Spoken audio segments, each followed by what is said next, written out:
Party కోసం ఎవరైతే పనిచేసినారో, party కోసం ఎవరైతే కష్టపడినారో, పార్టీ కోసం ఎవరైతే నష్టపోయినారో వీళ్ళే ఆ బాధ్యతలు. సో పార్టీ అనేది మనది అనేది మనం అందరం కూడా కలిసికట్టుగా ఓనర్షిప్ తీసుకోవాలి. ఆ ఫైర్ అనేది రావాలి.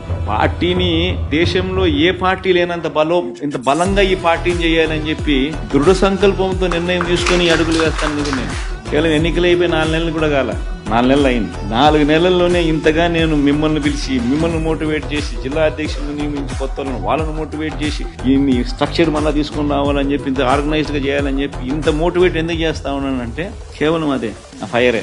ఎట్టి పరిస్థితుల్లోనూ this party should become the strongest party in the country.